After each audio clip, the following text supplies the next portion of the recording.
Okay, about NFT NYC, which was the biggest conference of NFTs in the country. There were 5,000 tickets sold. There were 3,000 people on the waiting list to get a ticket. I only got a ticket because one of the people that I knew from the mastermind has a press pass and was able to give me and Allie her tickets because she used her press pass credentials. And so we got in, which is kind of like a really big deal. And here's what I can tell you. No one fucking knows anything. They're giving, so there's 4 types, if you will. One are the anarchists. They love this stuff precisely because it's creating so much chaos. They will be very pissed off when it stops creating chaos, and you will see them creating all kinds of chaos to try to hang on to the chaos when this thing stops being chaotic. Then there are the libertarians who really appreciate this stuff for the personal freedom that it's going to create.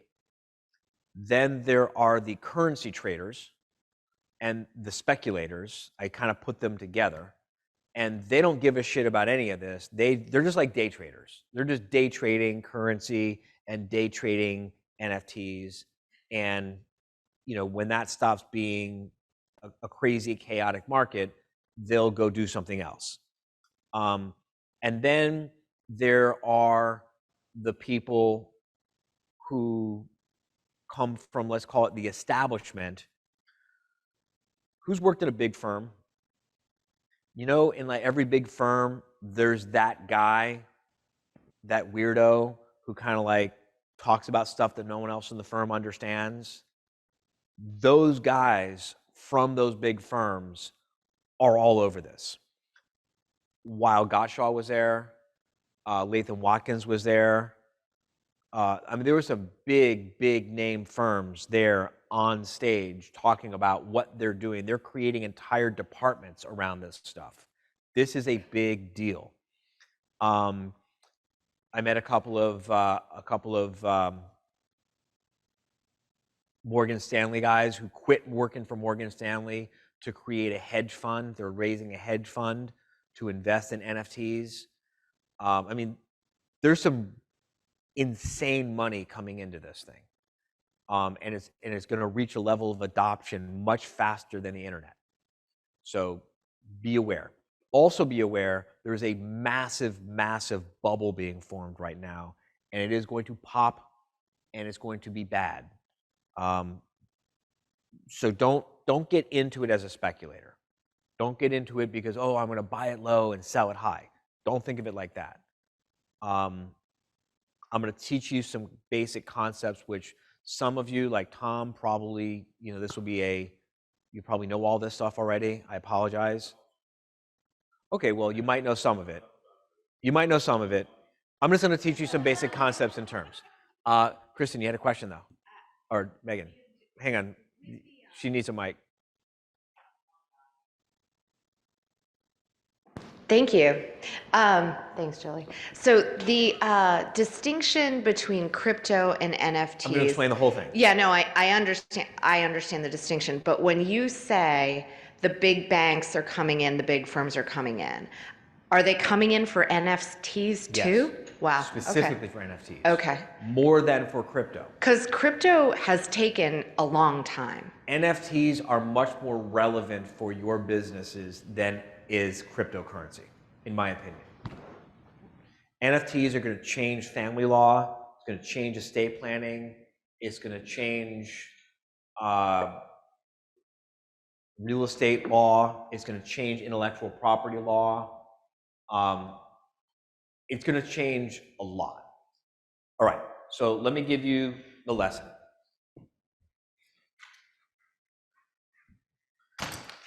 By the way, I mentioned the different categories of people who are into this. I am firmly in the camp of the libertarians.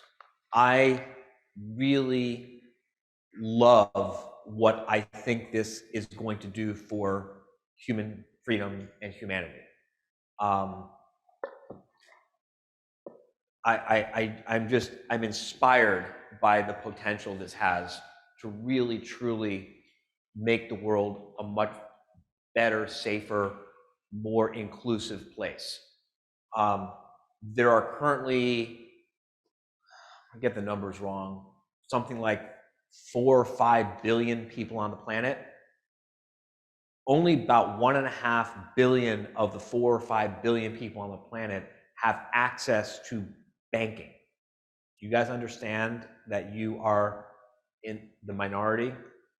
Most people on this planet cannot walk into a bank and open a bank account.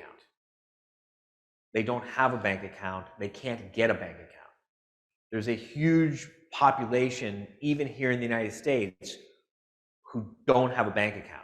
There's like, I don't know the numbers anymore, but it's something like 20% of people living in this country do not have a bank account and don't know how to get a bank account.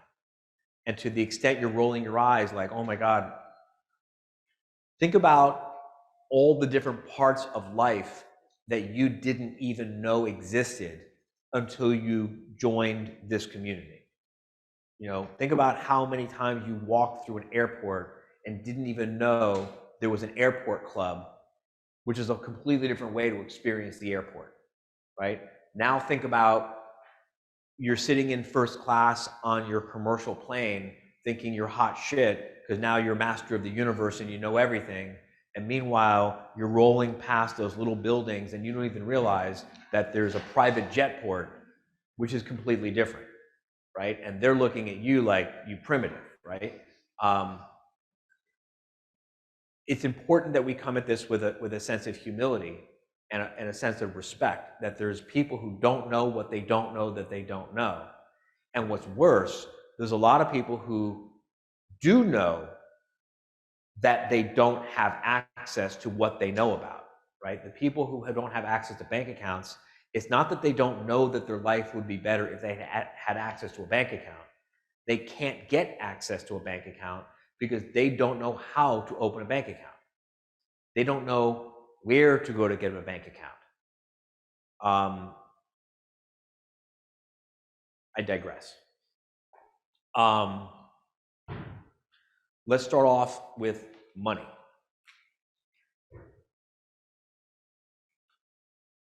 Versus currency. Money is not currency.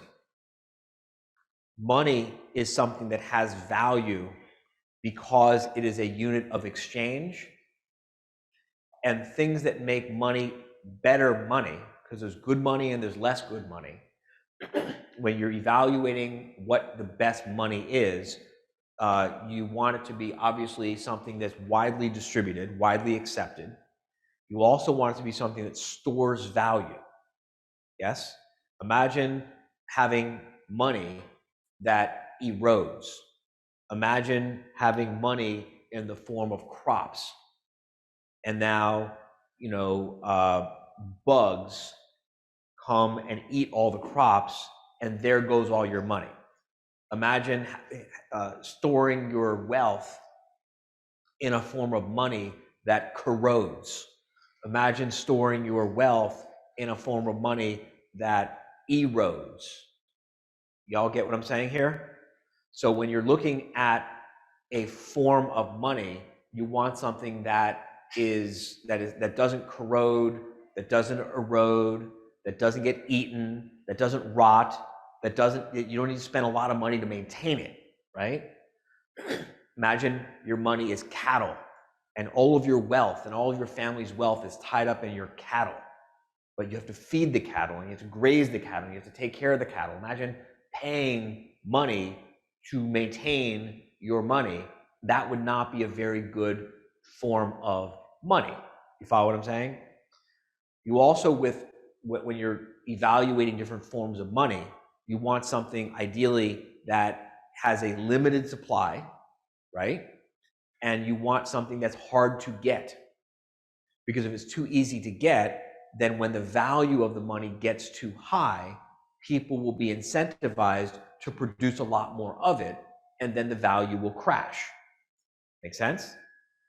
So forgot the name of the islands, Polynesian islands. There's an ancient civilization where the form of money were these big stones that had like a hole cut in the middle of them. They was big round, like a big wheel stones. You get what I'm saying? Like a stone, right? And this was considered to be money. And it was a great form of money. It didn't erode, it was stone. It didn't rot, it was stone. It didn't need to be maintained, it was stone. It was very, very hard to get because the only way to get this stone on this particular island was to go and quarry it from another island using massive amounts of manual labor to quarry it, and then massive amounts of manual labor to cut it. And then they had to build these elaborate rafts to move it to the island. And so there was you couldn't just flood the market with these stones, which meant they held their value. Y'all get what I'm saying? And that was all great until a guy in like the 1700s or 1800s found his way to this island from Europe and saw that the islanders valued these stones so highly as money. And so he took his steamship over to the quarry and took out his dynamite and quarried the stones and took out his steam-powered machinery and cut them up and then put them on the steamship and came back to the island. And suddenly he was very, very rich for a while until all of a sudden the value of the stones disappeared because they were no longer hard to get. Y'all get what I'm saying? So the supply of money affects the value of the money. So when you're looking for forms of money, you want something that doesn't erode, that doesn't corrode, that doesn't cost a lot to maintain. You want something that's hard to get and is not easy to just replace and replicate. Make sense? That's what money is. This is why historically gold has been a great form of money, because it meets all of this criteria. Yeah? It's hard to get, it's hard to replace, and throughout all of human history, the amount of gold, no matter how valuable gold becomes, it never increases in supply by more than about 2 to 5% per year because it's so hard to get. As opposed to, for example, silver, which the reason why silver is a far less efficient, effective form of money is because when the value of silver goes up too much, it's easy to replace this. It's easy to get a lot more silver really fast, which drops the value of the silver down again. You get what I'm saying? So I know you're like wondering, what the fuck are we talking about? When are we going to talk about cryptocurrency? But we have been talking about cryptocurrency the whole time. Currency, on the other hand, is a representation of money, right? Currency is like the card you've got, the little thing you've got, the key fob you've got on your keychain that gives you access to the gym. The gym is the money. The key fob is the thing that gives you access to the gym. Got it? It's a representation of the money. It shows ownership of the money. It shows access to the money. It shows rights over the money. So historically, gold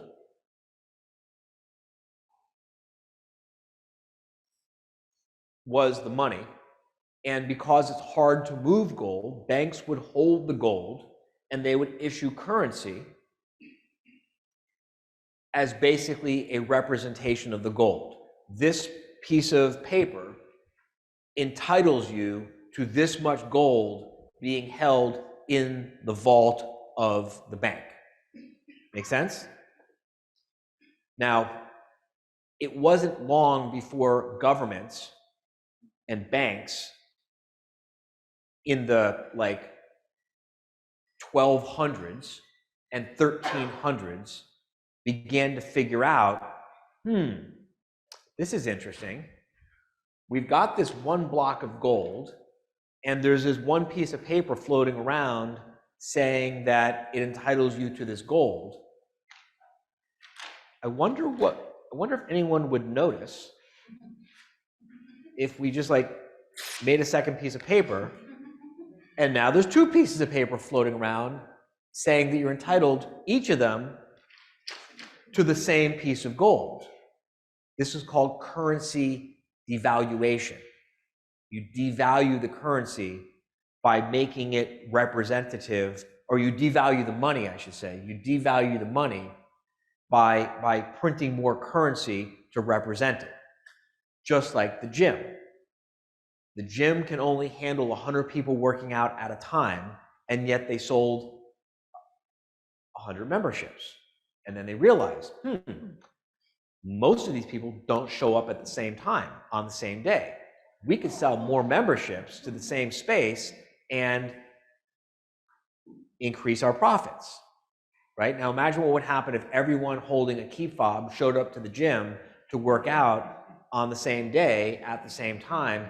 There would be chaos. That's what January 2nd looks like. January 2nd looks like, exactly. There would be January 2nd. Well, that's what a bank run looks like. When you hear about a bank run, who's seen It's a Wonderful Life? That's what a bank run is, right? It's everyone taking their currency and running back to the bank and saying, give me my gold. And the banker's like, oh, we have a problem because we have been fractionalizing the money supply. So what we've had in this country was a fractional gold standard. We didn't have a gold standard. Very quickly, we went to a fractional gold standard where this and this both represented the same amount of gold. You get the idea? All right. So now we've got US currency. We've got a dollar.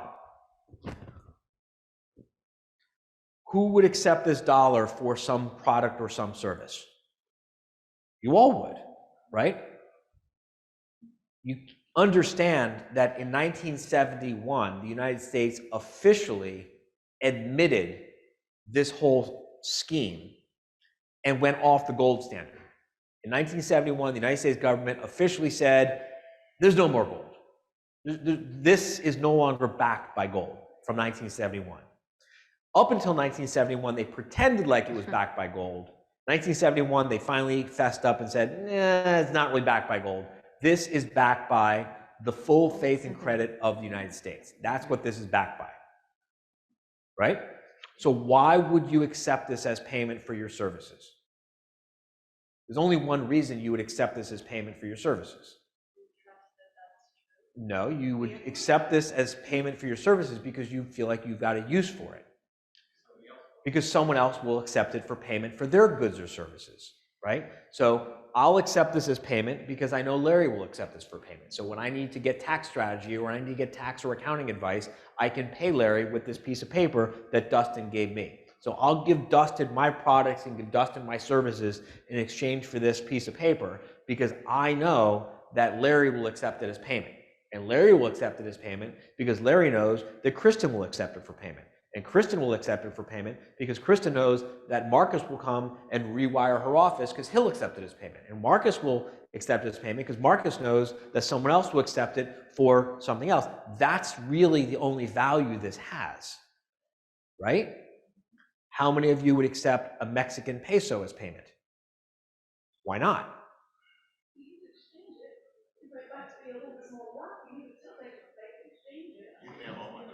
Yeah. Because we don't know the... You wouldn't accept the Mexican peso as readily because you don't know where or how to make use of it. Yeah? So the only reason this thing has any value is because you know that there's a very easy way to make use of it. Yes? All right. The problem with US currency is that US currency is controlled by the Federal Reserve. You all know this, yes? There's a Federal Reserve banknote, technically. You got that? Did you know that the Federal Reserve is not a government agency? The Federal Reserve is not a government agency. The Federal Reserve is a private bank. The Federal Reserve is a private bank that negotiated a monopoly with the United States government in 18-something to have the right to be the sole provider and printer and maker of this. So there's a private bank that prints money, prints currency, I should say, that prints currency, and the currency is backed by the full faith and credit of the United States government. And the way the United States government enforces the value of the currency is by allowing the Federal Reserve to print one sentence on this banknote. And without this sentence, the value of this would basically go away. If you look at it, it's on every single US currency you have. Take out a piece of US currency and look at this. It all says the same thing. This note is legal tender for all debts, public and private, which means if you can't get your hands on one of these to pay your taxes, we will put you in jail. That's what that really means. And so the reason why this has a lot of value is because you need one of these to pay your taxes or they put you in jail. Yes? Therefore, you are eager to get your hands on these things and hold on to them so that when the United States government comes calling for your taxes, they don't take you to jail, right? What if the United States government said, you know what, we will accept US currency for taxes, we would also accept black Sharpie markers as payment for taxes? You would go out and buy a bunch of black Sharpie markers, or you'd want to figure out a way to get your hands on a bunch of black Sharpie markers, right? Then all of a sudden, if Dustin said to me, hey, I will pay you with a black Sharpie marker or a piece of paper, I'd say I could use both of them to pay my taxes. I'll take the black Sharpie marker. It's easier to store, it's easier to carry, it doesn't tear like a US dollar would, right? And then I go to Larry and say, hey, Larry, I need you to do my accounting for me. You know, when the day comes where the US government comes knocking and needs you to pay your taxes, they'll accept US currency. You don't want US currency. US currency is dirty, it's smelly, it's covered in germs, it tears easily. The US government will also accept black Sharpie markers. You can bathe these things in Purell and get all the germs off of them, and they're clean. And the US government accepts it as payment and taxes just the same. And Larry might say, screw it, I'll take the black Sharpie marker. Yeah? At which point Kristen would take the black Sharpie marker, at which point Marcus would accept the black Sharpie marker, at which point someone else would accept the black Sharpie marker, and we will have just created a new form of money, the black Sharpie marker. What's the problem with using black Sharpie markers as money based on what I've already taught you? Money or currency? Well, it would ultimately be a form of money because it has inherent value for paying taxes. What's the problem with the black Sharpie marker as a form of money? The problem with the black Sharpie marker as a form of money is that as soon as it has any value, the guy that owns the black Sharpie marker factory is going to start making more black Sharpie markers, so he gets rich. Yeah? And then pretty soon, instead of there being a limited supply of these black Sharpie markers, Dustin's going to say to me, hey, Arjan, you need a black Sharpie marker to pay your taxes, and I'll pay you one black Sharpie marker for membership in Iron Sharpens Iron. And I'm going to say, Dustin, I can get black Sharpie markers anywhere. Everyone's got black Sharpie markers. There's black Sharpie markers all over the place. The fee is no longer one black Sharpie marker. The fee is now two black Sharpie markers. Inflation. That's inflation. Inflation comes from the devaluation of the money supply by printing too much currency. Got it? So when the United States government, when any government needs to fund a government program or a war, they have to pay for that, right? Now, there's two ways you can pay for a war. One way is you can call a meeting of all of your citizens and say, here is this problem we've got that's worth dying for, that's worth killing for, that's worth going to war for, and we need to convince you about this so that you will pay more in taxes to fund the war. Conceptually, do you understand what I'm saying? Yes? Okay. Now, if it's a really important cause, maybe you all say, yeah, hell yeah, we'll chip in, let's go to war, right? The aliens are invading and they're going to take our babies away. We'll pay taxes to fund the war, right? You want to go to war because you think you should crack the egg from the big side instead of crack the egg from the little side. Fuck that. I'm not paying taxes so you can go to war over which side of the egg you should crack to eat the egg. Did no one read Gulliver's Travels? You have no idea what I'm talking about? Gulliver's Travels, the two countries were at war because one thought you should eat the egg from the little side, the other thought you should eat the hard-boiled egg from the big side. Jeez, okay.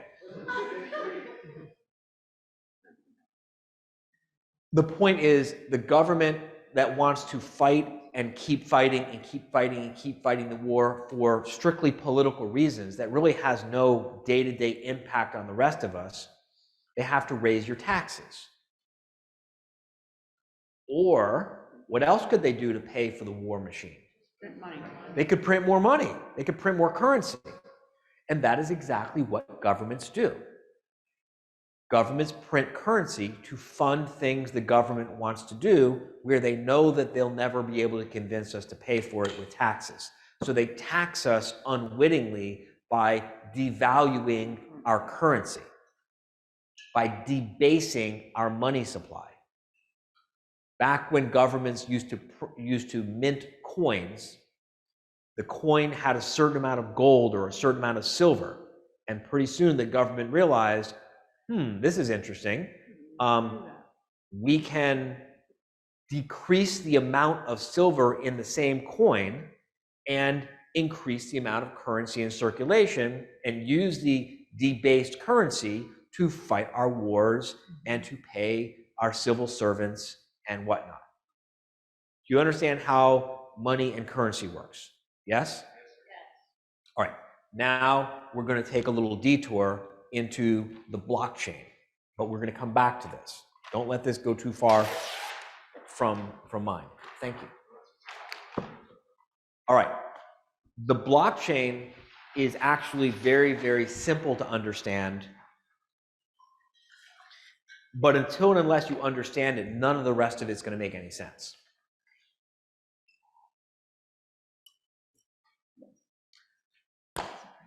We're all a group of lawyers, so I'm going to assume a certain level of sophistication. I ain't no lawyer. Then you should definitely understand this, because law school didn't confuse the shit out of you. All right, let's talk real estate. Chain of title. So chain of title, we're here in Amelia Island, Florida, and someone or some company, some entity owns the property that we are sitting on. Yes?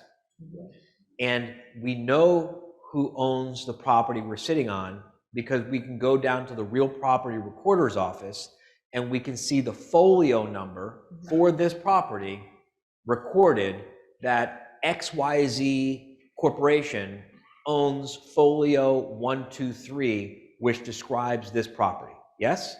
You're looking at me like you're confused. Okay. Oh, you took your sunglasses off. Got it. I was wondering why you had them on. All right. Now, we know that XYZ Corporation owns this property, because we can see in the real property recorder's office that on book 100, page 42, it says that XYZ Corporation acquired this property from 123 Company. Refer back to book 92, page 14. We go back to book 92, page 14, and it says 123 Corporation bought the property from Farmer Jones. Go back and see book 84. I go back to book 84, and it says Farmer Jones bought the property from Mr. Smith. Go back and see book 52. I go back to look at book 52, and it says Mr. Smith got the property from the state of Florida. You get what I'm saying? This is the chain of title. Y'all get what I'm saying? Yeah. It's a sequence of transactions where it records who got it, what they did with it, who got it, what they did with it, who got it, what they did with it, who got it, what they did with it, and each transaction refers back to the previous one and locks those two transactions together in what's called a chain of title. That's why it's called the chain of title, right? Think about, as a practical matter, how impossible it would be to go back and rewrite an entire chain of title for a piece of property, right? You'd have to get the clerk of court for the local county to collude with you, right?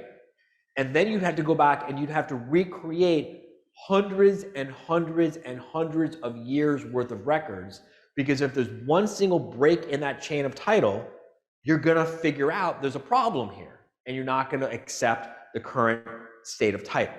Y'all get what I'm saying? Okay. That is a blockchain. That's it. It's a digital recording of chain of title.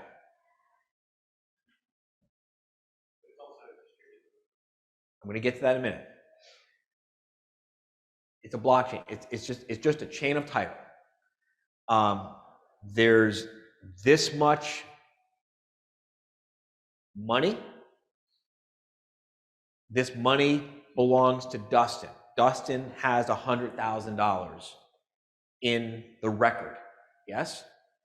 Dustin transfers $25,000 of his $100,000 to Arjan.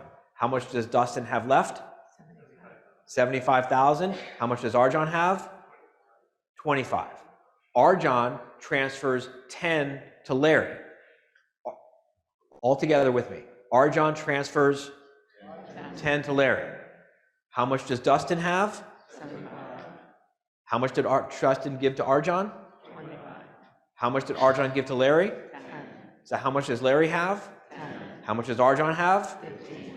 How much does Dustin have? $75,000. Okay, now Larry takes his 10 and he gives 5 to Holly. What did Larry do? 5 to Holly. So how much does Holly have? 5. Where did she get her 5? Larry. How much does Larry have left over? 5. And where did Larry get his 10 from? Arjan. And where did Arjan get his money from? And how much does Arjan have? 15. Now it's got 15 left, or 10, whatever, 15? Yeah. And Rich, this is why we said it'd be easier for you, because you're not a lawyer, because you can actually do math. And I got it from Dustin. Yes? Okay, then Holly takes her 5 and she gives 1 to Elaretha. So how much does Elaretha have? 1. And how much does Holly have? 4. And how much does Larry have? 5. And how much does Arjan have? 15. And how much does Dustin have? 75. And so Dustin originally had how much? 100. And then what happened? Gave 25 to Arjan. And then Arjan gave how much to Larry? 10. And then Larry gave how much to Holly? 5. And then Holly gave how much to Elaretha? 1. So how much does Elaretha have? 1. How much does Holly have? 4. How much does Larry have? 5. How much does Arjan have? 15. How much does Dustin have? 75. That's the chain of title. That's a blockchain. It's happening digitally. It's happening electronically. It's happening instantly. It's happening just so lightning fast that literally every time there's a transaction on the blockchain, the entire series of transactions gets repeated and verified and confirmed. Got it?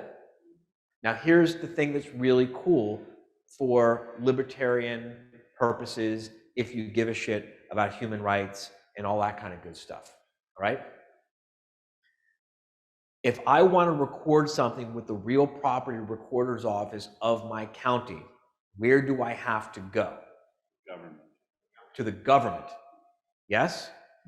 And what if the government doesn't like me because of my race, my religion, my political standings, my sexual orientation, or any other fucking reason that governments have used to oppress and exclude people from society?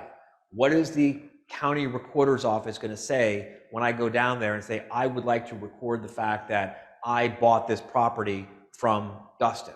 They're either going to reject it or tax you into oblivion. They're going to reject it. They're not going to let me do the recording. Yes? All right. And what if the government wants to impose rules, like, for example, grandfather rules, right? Like you can't own property unless your grandfather owned property. That would never happen in this country, would it? That could never happen in this world, could it? Being facetious, of course. So now we talk about how the blockchain works. Now I'm taking you and I'm establishing certain concepts, and then I'm going to expand on the concept.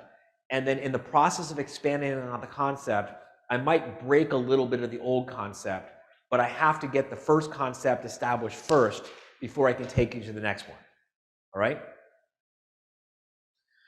So with the real property recorder's office, there's one county recorder.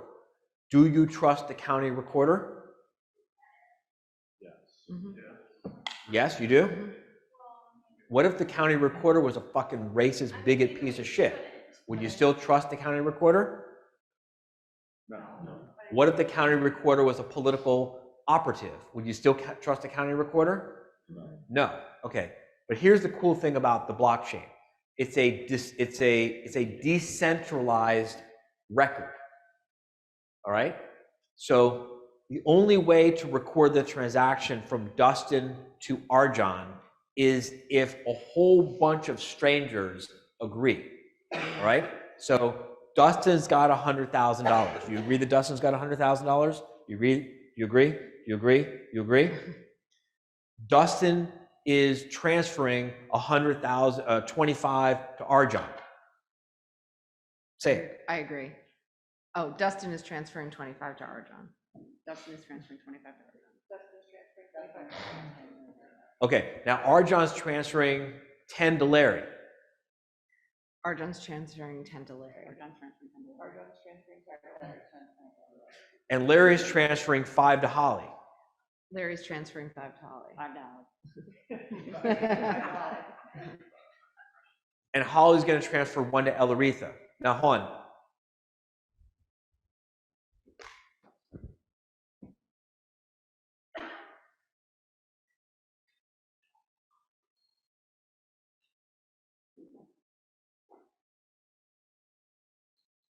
Let's all agree again. Dustin had how much? 100. 100. And then Dustin did what? Transferred 25? Transferred 25 to Arjan? 25 to Arjan. 25 to Arjan? 25 to Arjan? 25 to Arjan. So now Dustin's got 75. Dustin's got 75. Dustin's got 75. Dustin's got 75. Dustin's got 75. And Arjan's got 25. Arjan's got 25.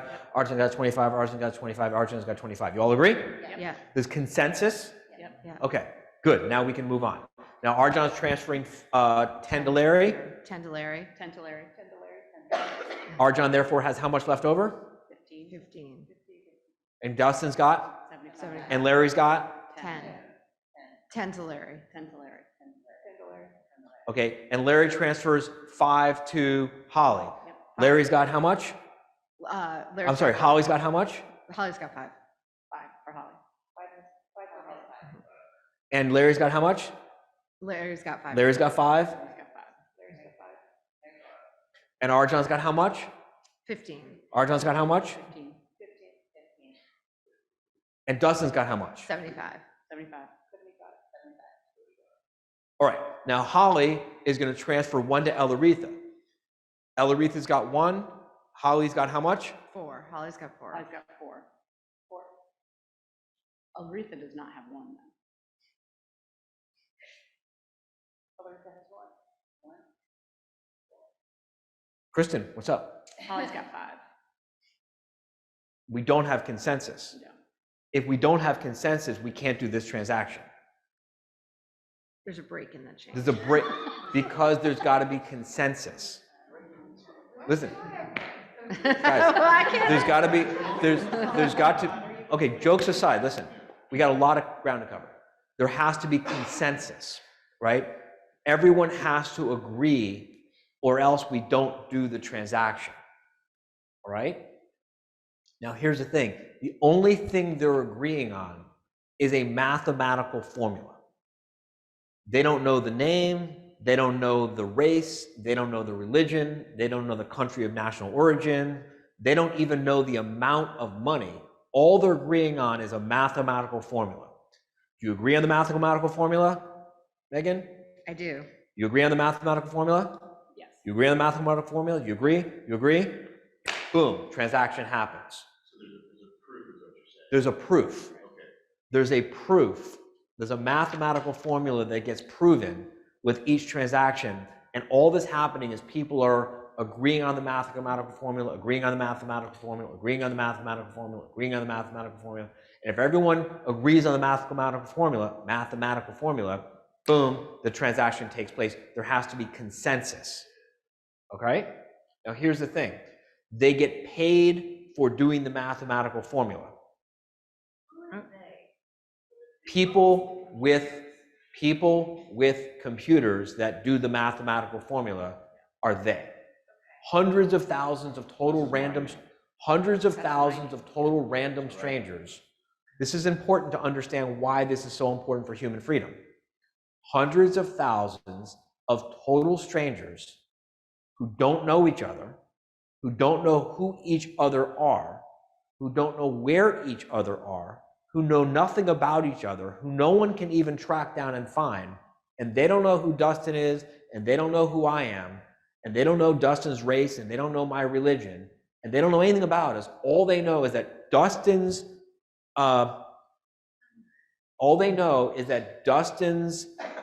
computer has a special cryptographical code that is unlocking a formula, and Arjan's code matches that formula and makes the formula work. Dustin takes his key, puts it in the lock. Arjan takes his key, puts it in the other lock. We both turn our keys simultaneously. The lock opens, transaction approved. That's all it is. And because it's completely decentralized, it doesn't depend on any government agency, which means it's incorruptible. And the only way you could corrupt it is if you could somehow track down these total strangers who are completely anonymous, who are getting paid to do one thing and one thing only, which is verify that the numbers match up in a formula, and somehow convince them to collude with you on something that they have no interest in whatsoever. If you could even find them in the first place. Completely decentralized. Get it? Yeah. Yeah, hold questions. Hold on, wait. Only Holly should hold question. Everyone else can ask all the questions you want, but only if you have a microphone in front of you. Throw the microphone to Holly. Let's stop on the blockchain before we go to the next part. I'm gonna do it, yeah. Yeah, give that. Were you the question? I think so. Okay.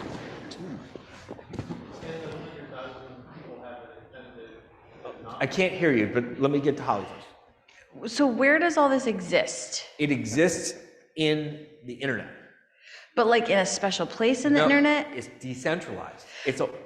But I mean, like, it is- am I already in the blockchain, or you have to say, like, I want to be involved in this? You say, I have a code, and you have a computer program that somehow connects up to the computers that are having these conversations and essentially say, I want to join this conversation. I'm not a computer scientist. I'm trying to explain this in terms that we can all understand. Yeah, I'm trying to understand. But hold on a second. The answer to your question is, Dustin's computer is on, and my computer is on, and Larry's computer is on, and your computer is on, and everyone's computer is on at the same time, all over the world, and they're just constantly talking to each other.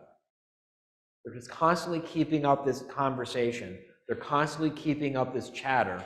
They're constantly repeating the same patterns again and again and again, and adding another layer to the blockchain. And every time they have the conversation, they say, Dustin had how much? And then he gave Arjan how much? 25. And then Arjan gave Larry how much? And then Arjan gave Holly how much? And then Holly gave Elaretha how much? So Elaretha has how much? And Holly has how much? And Larry has how much? And Arjan has how much? And Dustin has how much? So Dustin had how much to begin with? And then Dustin gave Arjan how much? And then Arjan gave Larry how much? And then Larry gave Holly how much? And then Holly gave Elaretha how much? So Elaretha's got how much? This same conversation just keeps happening over and over and over and over and over and over and over and over and over and over and over and over. This is why it's burning up so much electricity, which is why the environmentalists are losing their mind, because it's consuming huge amounts of electricity to have these computers just keep having these conversations over and over and over and over and over and over and over and over to keep the blockchain as like a living, breathing thing. Because when you stop having the conversation, it all goes away. So like a year ago, this business strategist in my Vistage group was like, Holly, I'm sure you're all into blockchain because it's going to revolutionize family law. And in my head, I was like, I have no idea what you're talking about. But do other states have tracing issues with property? Could you imagine? Let me continue. Okay, I know, sorry. I got excited. Let's just stay on blockchain. Yes. Blockchain is just a technology. We're going to talk about how blockchain is being used to create cryptocurrency. We're going to talk about how blockchain is being used to create NFTs, what NFTs even are. And we're going to talk about ways that I can foresee blockchain technology being used in the future. But it's just a technology. The important thing is just understand how the technology works. We all have a basic working understanding of how the technology works. Yes? All right. Next thing you need to know is there isn't just one blockchain. There's lots of blockchains. There's lots of county recorder's offices, aren't there? Yes, there's lots of DMVs, right? There's lots of different blockchains. At this conference that I was at up in New York, there was like booth after booth after booth of, hi, my name is Bob. I've invented a new blockchain. My blockchain is better than all the other blockchains because my blockchain is faster because we use a XYZ encrypted, insert a bunch of language here that you have to be a computer scientist to understand. And that's why my blockchain is better than everyone else. Oh. Hi, my name is Mary. We invented a new blockchain. Our blockchain is especially suited for these kinds of transactions. And if you're doing these kinds of transactions, then our blockchain is better because our blockchain will let you also record the color of the blah, blah, blah, blah, blah. Hey, we invented a new blockchain. Our blockchain is better than all the other blockchains because our blockchain, and literally, there isn't just one blockchain. They're all the same technology. They're computers. Remember back in the day, who's old enough to remember when there was like all these people building computers? Yeah. Right? It wasn't just like you either choose an Apple or an IBM. It was like, this guy's building a computer in his garage. This guy's building a computer in his mom's basement. This guy's building a computer in his mom's basement. This guy's building a computer in his dorm room. Right? By the way, as far as I know, there were no women building computers. They were all guys, right? And they all looked exactly the same. That's what's happening with blockchain, right? Don't confuse how it's being used with just the basic core technology itself. okay? All right. Sherry? Yeah. So blockchain technology is used with a lot of times when companies take goods to market or they're shipping them, they can track them. How does somebody know, that sort of gets to that we were talking about, like who owns which blockchains so that, you know, if I want to move money, or the machines, or the mines. In a decentralized blockchain, Yeah. no one owns the blockchain.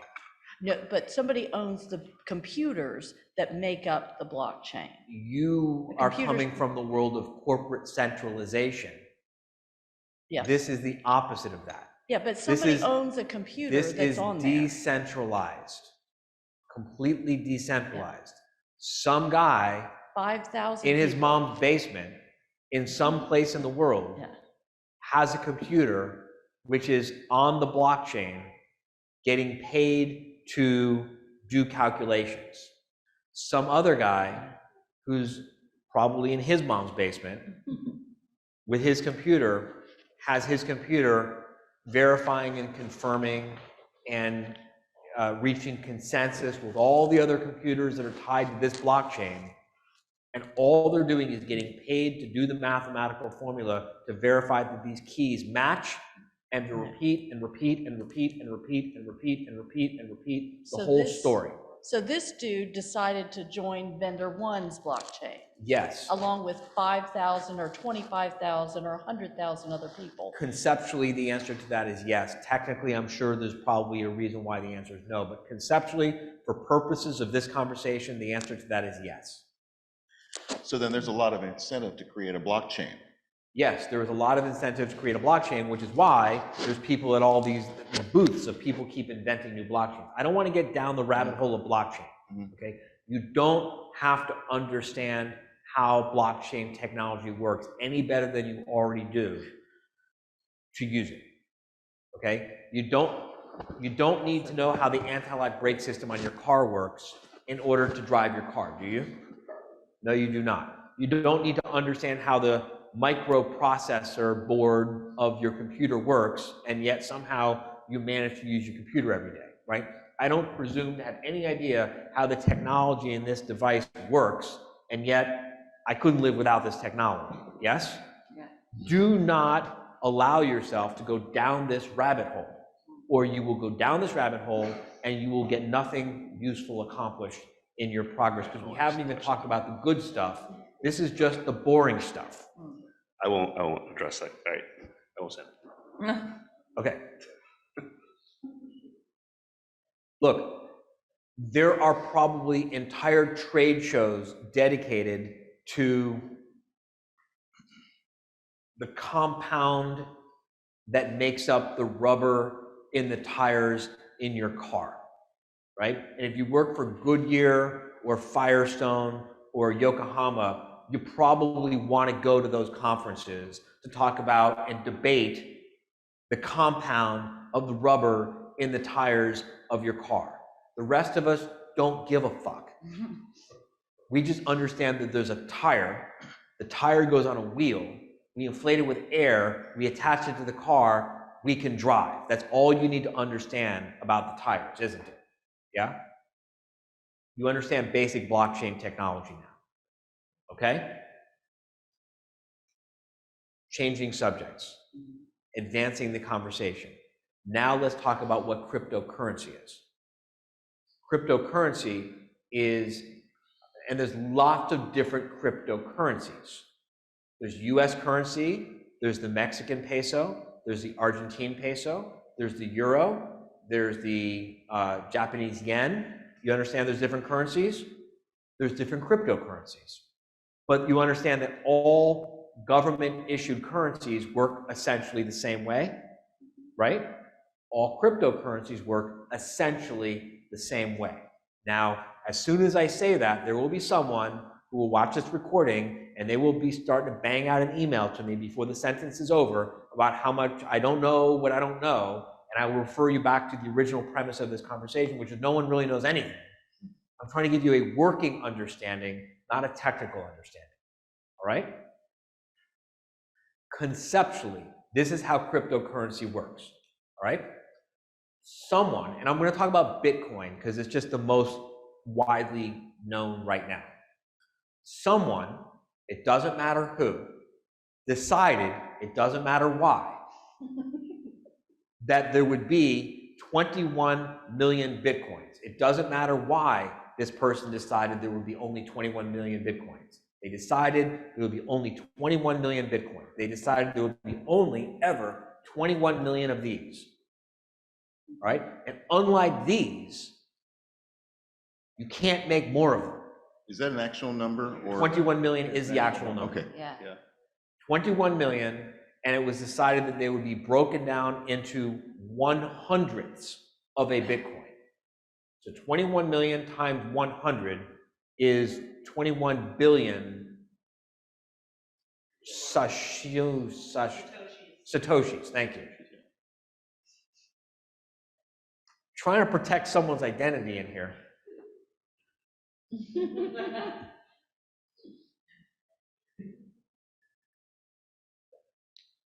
There's a $100 bill, there's a $50 bill, there's a $20 bill, there's a 5, a 1, and then we get down to quarters, dimes, nickels, and pennies, right? But there's only ever going to be 21 million $100 bills that we can break down into pieces. Got it? Well, we start off with Dustin has one of these Bitcoins. Everyone? Dustin has one Bitcoin. Everyone together. 1, 2, 3. Dustin has one Bitcoin. Do we all agree Dustin has one Bitcoin? Yes. You know why we agree Dustin has one Bitcoin? Because Dustin solved the mathematical formula that earned him that Bitcoin. Just like Larry took a shovel and dug into the ground and earned him an ounce of gold. Larry has an ounce of gold because he went into the ground and dug it out. Dustin has a Bitcoin because he went into the software and he solved the mathematical formula and he got a Bitcoin. That's how you get a Bitcoin. That's how you get gold, isn't it? Is there any other way to get gold besides digging it out of the ground? Or you buy it from someone else who already dug it. But the original source of the gold is digging it out of the ground. We all understand that? Yes. The original source of the Bitcoin is you dig it out of this code by solving a mathematical formula. You solve a mathematical formula, you get a Bitcoin. Dig enough in the ground, you get an ounce of gold. If you understand, that's all there is to it. It's not any more complicated than that. You're looking at me like it's more complicated than that. It's not any more complicated than that. I just don't get With the it. microphone. Well, I just don't get it. You don't get how to get gold? I don't get, Do you understand how to get gold out of the ground? yes. You understand that if I'm more resourceful and I invest more time and I invest more energy and I dig and I dig and I dig and I dig, I'm going to eventually find some gold. Yes. Yes? Yes. Okay. If I interface with all these computers that all agree that there's this mathematical formula that needs to be solved, and if I keep working and working and working and working at it, and I solve the mathematical formula, my reward is the program spits out a Bitcoin to me, a digital Bitcoin on a ledger, a digital ledger. But does solving the math, is the mathematical formula like need to be solved for some other purpose? Nope. So I think I'm just holding on to the old system where it's like gold is what backs our currency, like what backs the Bitcoin. You're misunderstanding. Gold is gold. Yeah, You're confusing the money with currency. okay. If I want a piece of gold, Mm-hmm. how do I get a piece of gold? Dig it out. I dig it out of the ground. Yeah. And then I have money. Mm-hmm. Gold is money. I Right. want the money, I dig it out of the ground. But it's valuable. It's valuable because we agree it's valuable. Okay. So It's only valuable because other people want it. It's only Right. valuable because it doesn't erode, it doesn't corrode, it's hard to get, there's a limited supply of it, and other people want it. That's why it's valuable. Yeah. How valuable would gold be if aliens beamed onto the planet and used some magic technology and suddenly doubled the gold supply? I We have a new technology. We're aliens. We beamed down to the planet. You foolish humans, human beings, have been using shovels to dig it out of the ground. We have this new technology where we just, boom, So, here's a pound of gold. okay, so is solving the mathematical formula analogous to the digging? Yes. Okay, exactly I what get it it, is. I get it, I get it, But okay. there's still only a limited supply. Solving the mathematical formula is the digging. Got it, It's okay. the digging and the Yes. digging and the digging and the digging. And when you get the formula right, Yeah, you find a Bitcoin. I was thinking of it in a different way. Okay, y'all get Now the I got idea? it. Yeah, and it gets incrementally harder every time someone Go- buys. You're way ahead of where we need to be right now. You get the idea? Yes. Okay. The mathematical formula, by the way, is literally just a series of guesses. I'm thinking of a number between 1 and a quadrillion. Guess, what is it? 2. Nope. Guess again. 4.89. Keep going. They're whole numbers. 2. No. 149. Nope. Next. Keep guessing. Oh, okay, 79. Nope. 84. Nope. 103. Nope. A million. Nope. A million and 6. Nope. A million and Nope. 10. 3. Nope. 4. Nope. 5. Nope. 6. Nope. 7. Nope. 8. Nope. 110. Nope. 250. You got it right. Here's a Bitcoin. That's literally the formula. Okay. The formula is literally just, it's a giant series of numbers, and you're just guessing and guessing and guessing and guessing and guessing and guessing and guessing and guessing and guessing until you get the number. It's just processing power. You're just churning and churning and churning and churning and churning and churning and churning and churning until you unlock the key. You have imagine an alarm, imagine a code to a safe, right? And you're literally just guessing at combinations and guessing at combinations and guessing at combinations. And if you guess the right combination, when you eventually guess the right combination, the safe opens up, boom, you got a piece of Bitcoin. Got it? Okay. All right. I realize that I skipped a step. We need to talk about the money in your bank account. You all understand what it means when someone says, I have $100,000 or $1 million in my bank account, right? Yes. What does it mean you have in your bank account? Nothing, probably. Anyone? It's a ledger, Yeah. right? The bank says you've got $1 million. Your records say you have $1 million. The bank says you have $1 million. You say you have $1 million. The bank says you have $1 million. You have $1 million. Dustin's got $100,000 in his bank account. Everyone? Dustin's $1 million. I mean, 100. Dustin tells the bank, I'm Dustin. You know I'm Dustin because I've got the secret password for my bank account. And I'm instructing you, the bank, to transfer 100,000 of my quote unquote dollars to Arjan. The bank does what? The bank says, we are verifying that it's really you and that you're authorized to transfer this money from your ledger to Arjan's ledger because you've got the secret code to your account.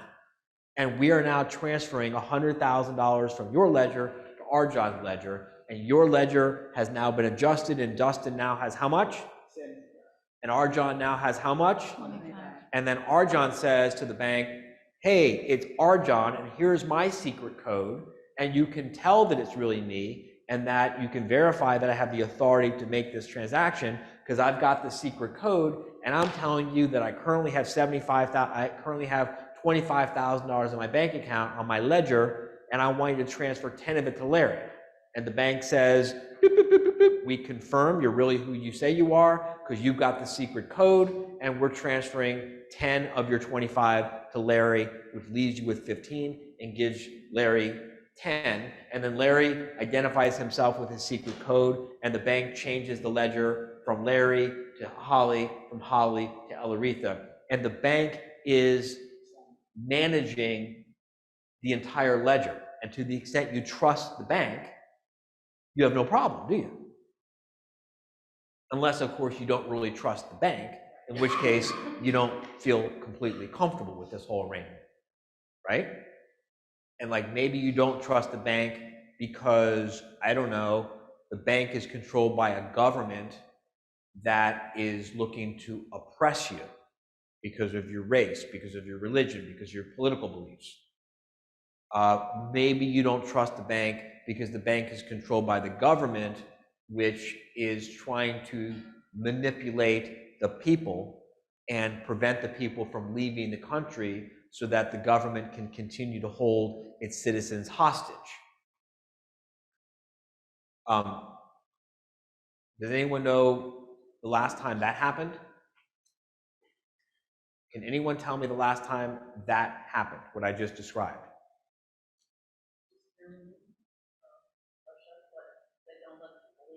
Throw her the microphone. China. This is the setup. East Germany, Russia, Cuba, you know. When's the last time this happened? The latest time Iraq, When's the last time this happened? 2021. 2021, there's probably someplace now, I mean, there are places now. It's 10:45 Eastern Standard Time on Thursday, November 11th. That's the last time that happened. It's currently happening in China. It's currently happening in Venezuela. It's currently happening in Argentina. It's currently happening in countries all over the world. This is currently happening where the bank is saying, Dustin, you didn't vote right in the last election, and therefore, you don't get your fucking money. Fuck you. When Ali was growing up in Argentina, the military took over the government, and one day you went to the bank and you had $100,000, and the next day you went to the bank and you had $50,000 on the ledger. And you say, wait, hold on a second. You know, I'm old school. I print out my bank records, and this says $100,000. And they invited you to go talk to the man in the back room with the gun to resolve your dispute. This happened in Argentina to my wife's family. This isn't fictional. This is currently happening in countries all over this world right now.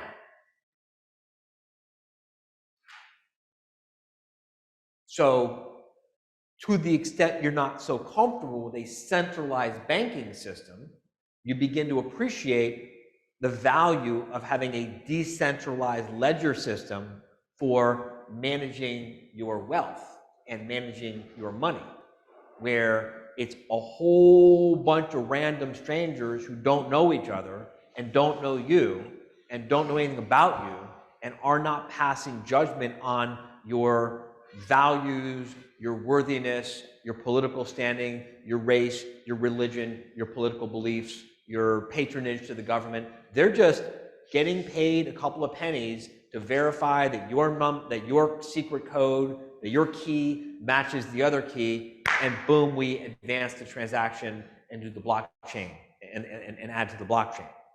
Will you deal with this thing? It's blinking and distracting me. Thank you.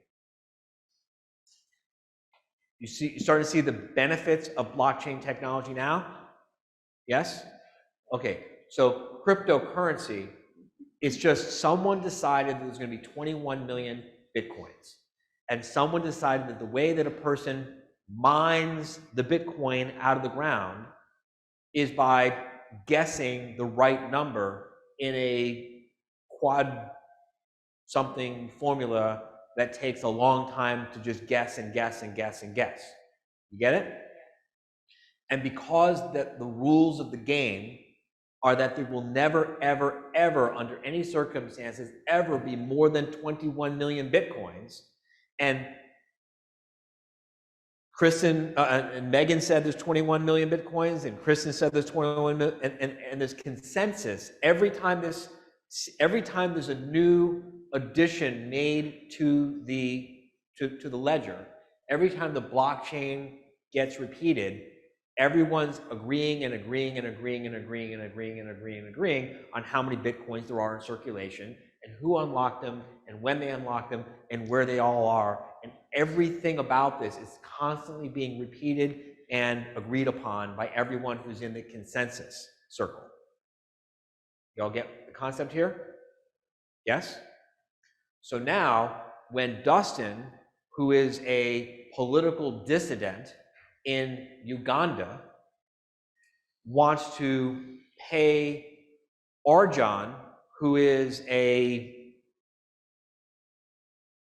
Jew in Nazi Germany, who wants to pay Larry, who's a black man in some country where blacks don't have rights, we can all tell the government to fuck the fuck off because they don't know who anyone is, and it's a bunch of random strangers who are just verifying a bunch of digital ledger transactions in the cloud, and we're now transacting business, and we got currency, and we got money, and we're trading money. Are you seeing how exciting this is from a libertarian standpoint with human rights? Okay. Now let's talk about why and how this is so cool from a straight money supply. All right, there's soft money and there's hard money. Soft money is money that can be devalued by just printing more of it. Yeah? Hard money is something that actually has something hard backing it. Something that can't just be recreated whenever you want to recreate it. Yeah? Well, we're going to get to that. We're going to get to that. Don't get ahead. Just wait. Didn't know the rules applied to me. No, seriously, like if I follow everyone's questions, we'll be here all day, and no one will understand anything. All right.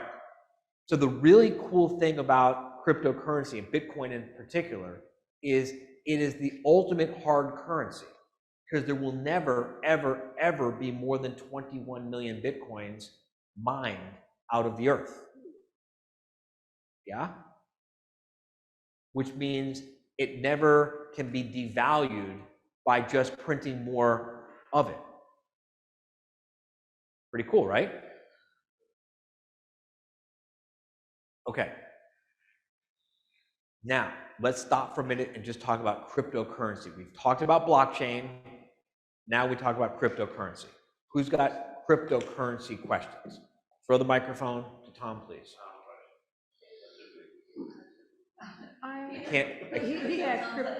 Oh, you were like, That's what I know, I thought the All right. question was too. who I have has a a question. question about cryptocurrency? I do. Sherry? Holly? I do. Okay, Holly, go. Okay. Whoever's got a question, get the other microphone to you while Holly's asking her question. So on to your point about it's the ultimate hard currency, there will never be more. Isn't there more every day? Because now we have like Dogecoin, and I don't know, Jeff plays around with it, so I know that's what he's invested in. That's a different kind of currency. There will only ever be 21 million Bitcoins. Okay. Imagine how great the economy would be in this country if there was only going to be ever a finite number of US dollars. Imagine if the United States Treasury couldn't just print more currency whenever they wanted to, thereby devaluing the currency. So because apparently my brain has to work in analogies, so like Bitcoin is the US dollar, Dogecoin would be like the euro? There you go. Okay, but if we can still use all of those in the same geographical location. Only if people are willing to accept them as payments. Okay. Are you willing to accept a Mexican peso today? Yes or no? No. Okay, but if you went to Mexico, they would. Yeah. Are you willing to accept a French franc right now as payment? No. But in France, they do. Mm-hmm. Are you willing to, a client comes in and they need a divorce and they say, money is no object.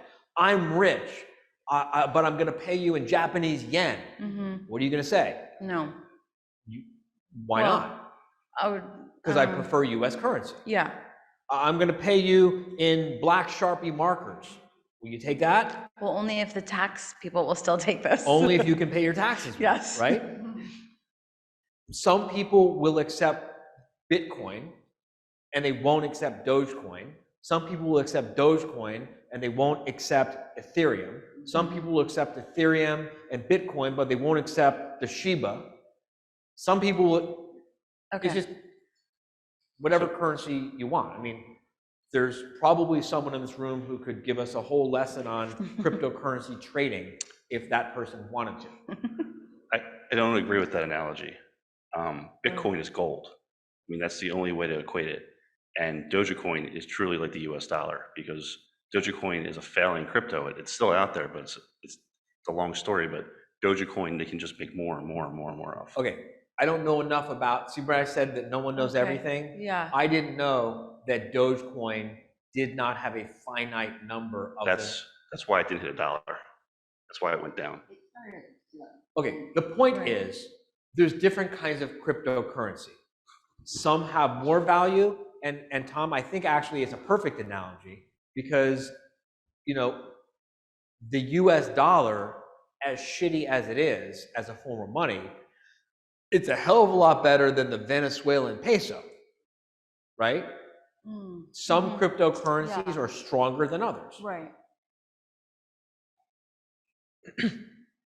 Is there like a sort of predicted implication when all of the Bitcoins Yes. have been mined? Yes. Yes, yes, yes. Okay, so so I was going to talk about this later, but we'll talk about it now. There will never be more than 21 million Bitcoins. There is a mathematical formula that gets done, basically guessing, to unlock Bitcoins. For mathematical reasons, with a mathematical explanation that I can't explain in mathematical terms, the mathematical formula was set up such that there would be a very steady supply of Bitcoins mined every year. There's some regression formula, mathematical thing that you, as an engineer, could probably explain better than me if So you they're studied not it. all mined yet? No, they're not all mined yet. Oh. And here's the thing. Every time a Bitcoin gets mined, it becomes harder to mine the next one. So the first ones were relatively easy to mine, and they're getting harder and harder and harder and harder and harder and harder and harder to mine. The final Bitcoin is projected to get mined in 2043, I think, something like that, right? But here's the thing about, and I mentioned earlier that next year is going to be a very exciting year, because when you're looking at money, there's a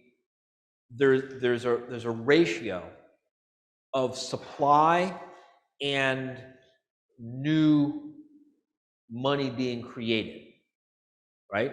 So there's a certain amount of gold on the planet that's ever been mined since the beginning of time, and there's a certain amount of gold being added to the gold supply every year.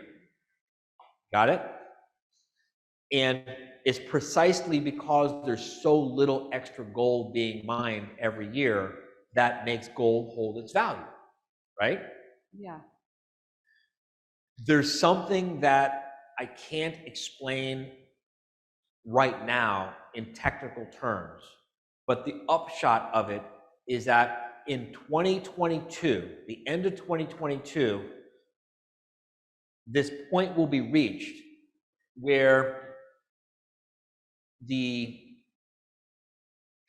ratio, there will be a shift in the ratio of Bitcoin that's been mined and Bitcoin that's going to come on. It's going to it's like there's going to be less and less and less coming out relative to how much there is. In other words, it's going to start getting harder and harder and harder to get. Can you explain this? You're nodding your head like you know what I'm talking about.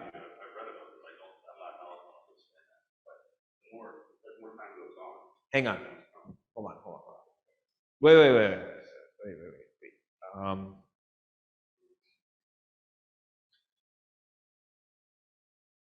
So the value of crypto being mined The value of Bitcoin being mined is going to be like equivalent.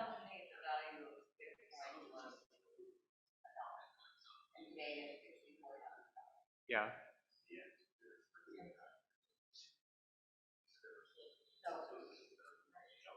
All right, so the technical term in economics terms is the stock to flow ratio. How much do you currently have in stock and how much is flowing into the supply, right? So there's a certain stock to flow ratio of gold, there's a certain stock to flow ratio of silver, et cetera, et cetera.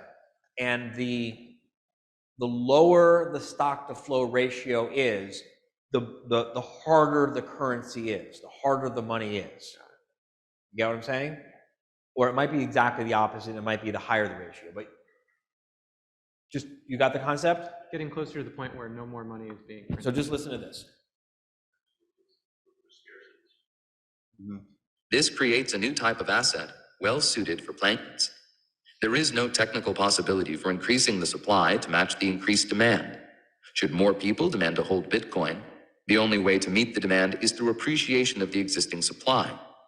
Because each Bitcoin is divisible into 100 million Satoshis, there is plenty of room for the growth of Bitcoin through the use of ever smaller units of it as the value appreciates. This creates a new type of asset, well suited for playing the role of store of value. Until Bitcoin's invention, all forms of money were unlimited in their quantity, and thus imperfect in their ability to store value across time. Bitcoin's immutable monetary supply makes it the best medium to store the value produced from the limited human time, thus making it arguably the best store of value humanity has ever invented. To put it differently, Bitcoin is the cheapest way to buy the future, because Bitcoin is the only medium guaranteed to not be debased, no matter how much its value rises. In 2018, with Bitcoin only 9 years old, it has already been adopted by millions worldwide, and its current supply growth rates compares with that of the global reserve currencies. In terms of the stock-to-flow ratio discussed in Chapter 1, the existing stockpiles of Bitcoin in 2017 were around 25 times larger than the new coins produced in 2017. This is still less than half of the ratio for gold, but around the year 2022, Bitcoin's stock-to-flow ratio will overtake that of gold, and by 2025, it will be around double that of gold and continue to increase quickly into the future, while that of gold stays roughly the same, given the dynamics of gold mining discussed in Chapter 3. Around the year 2140, there will be no new supply of Bitcoin, and the stock-to-flow ratio becomes infinite, the first time any commodity or good has achieved this. An important implication of the reduced supply of Bitcoins and the continuously diminishing rate at which the supply grows is to make the supply of existing Bitcoins very large compared to the new supply. In that sense, Bitcoin mining is similar to gold mining, thus ensuring that as a monetary medium, relatively less time and effort would go towards securing new supplies of Bitcoin than other monies whose supply can be increased easily, and more time and effort is dedicated toward useful economic production, which can then be exchanged for Bitcoins. All right, so welcome to the last 2 months of my life. All right. The point is that because the mathematical rate at which the Bitcoins are being mined and unlocked is what it is, we know that sometime in the middle of 2022, the stock-to-flow ratio of Bitcoin will actually match or surpass gold, which, if you study economics and you think that people are even remotely rational, which they are in macroeconomic terms, maybe not in microeconomic terms, means that the value of Bitcoin should go up dramatically, like a lot, end of next year. Okay. So Microphone. So it seems to me that there would be people who are dumping a whole lot of money into mining. There are, and it gets harder and harder and harder to mine, and the rewards get lower and lower and lower as it gets harder and harder and harder to get a Bitcoin. Yes, the answer is yes. There are people who have entire server farms dedicated to doing nothing but trying to mine for Bitcoin. So Bitcoin today is trading at about 60,000 US dollars per Bitcoin. A year ago, it was 40,000. 5 years ago, it was $7,000. 2017, he bought Bitcoin for $900. Now it's $60,000. I have a friend who saw me talking about this, and he said he bought a Bitcoin in 2014 for, he doesn't know how many Bitcoins he got. All he knows is he threw $1,000 at it. And it ended up that I think he's got like 2 Bitcoins. And I was like, hey, you're sitting on probably about $120,000. He's like, fuck me. He couldn't believe it. That's what Jeff did too. I don't think he knows that it went way up. Well, I wouldn't sell it because I think it's going to go up a lot. Yeah. All right, but here's the thing.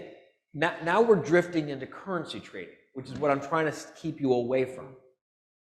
I am excited about this because I think that it's a better way, it's a better form of money. And yes, we'll have appreciation and appreciation and appreciation against the US dollar. But what happens when people are no longer using the US dollar because you can get everything you want with Bitcoin? Because right now you can get a Tesla with a Bitcoin. You can buy a lot of professional services with a Bitcoin.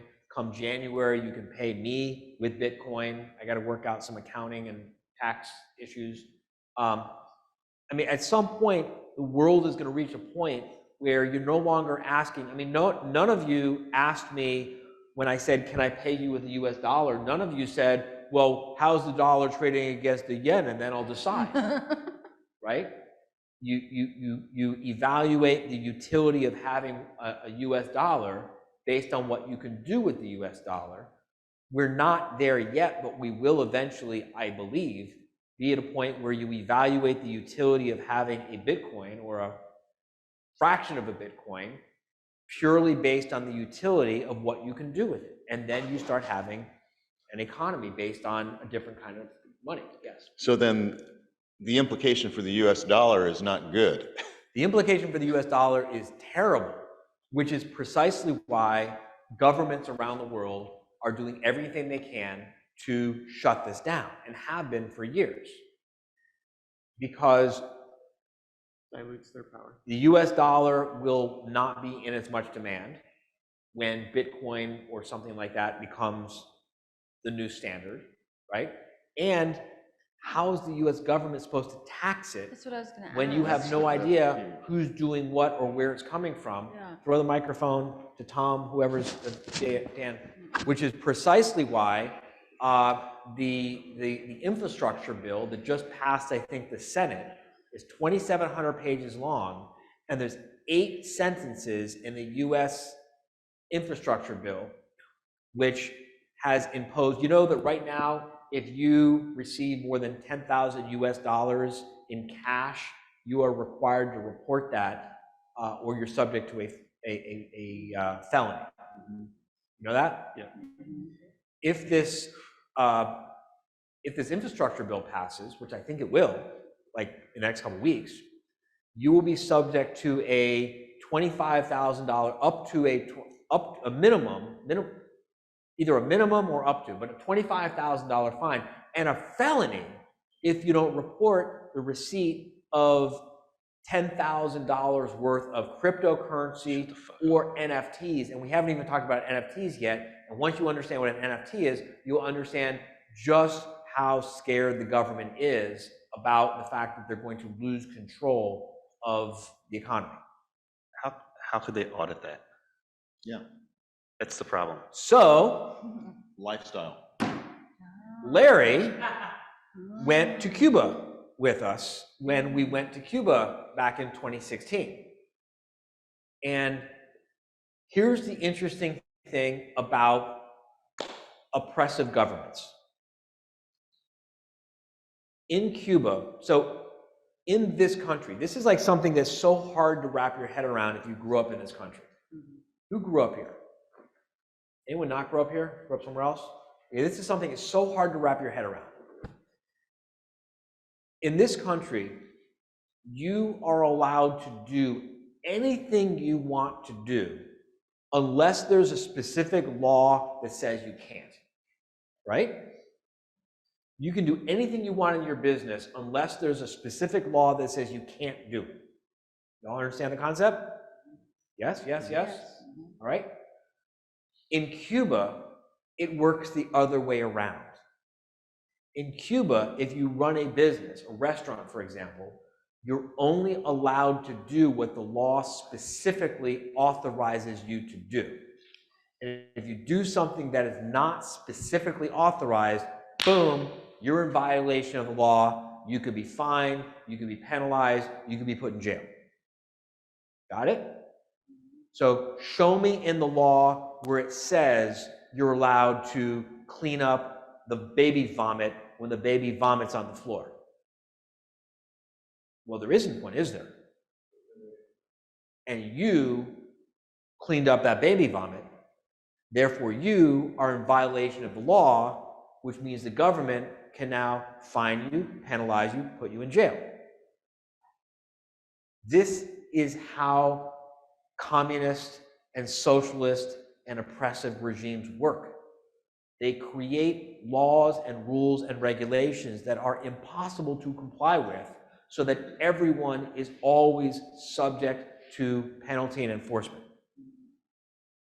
So what's going to happen, Tom, in my opinion, is exactly what happened in Cuba, which is you have two parallel economies. You got the economy that everyone knows about and everyone reports, and then you got the other economy. And everyone ends up basically being a criminal because everyone effectively lives in the other economy because that's the only place you can live well. I don't want to let this turn into a whole political, philosophical conversation because I still haven't even taught anyone what an NFT is. Got it. I have one question unrelated to that. So with cryptocurrency and Bitcoin and all the other cryptos, I read a while ago, and I didn't really read much about it further, but I thought the Federal Reserve was coming out with their own coin to compete with Bitcoin. It was supposed to be the Bitcoin killer. Have you heard anything about that at this event? Absolutely. Well, yeah, I'm sure they're going to try. It was supposed to come out in October, was what I read back in the summer. But as a practical matter, if you had a choice, Yeah, who would use it? between using a cryptocurrency that has all of the characteristics that you don't like about US currency, it's just digital. Right. I mean, I'm sure there will be people who will adopt it. Right. I mean, most of the country, I think, would adopt the Federal Reserve backed coin just because it's backed by the United States government. Which Some will, some won't. Right, and there'll always be but the utility, the right side of the country and left side of the country that won't. Look, the utility value, the benefits of Bitcoin or Ethereum are what they are. And the thing that the US government is going to have a problem with, which is the thing I have against all bar associations also, by the way, is that, and I'm talking about state bars, not county bars. See, state bars require admission. You're not allowed to practice law in your state unless you are a member of your state bar, right? They don't have to give you great service. They don't have to give you great value. They don't have to give you shit. They give you permission to exist. And for that, you're subject to all the rules and regulations, yes? Your county bar has to actually earn your business, don't they? It's voluntary. You don't have to be a member of your county bar. Hey, I think you should be a member of our county bar association. Well, you're free to come and try to earn my business. If you show me enough value, I will join your county bar association, right? Think about how telling it is that Bitcoin has grown as big as it has in the last 9 years with no rules of enforcement. No one's forcing us to use it. People choose to use it. Anyway, I digress. I got to talk about NFTs because there's a whole universe we haven't even stepped into yet, right? We're about to step into a whole new universe here.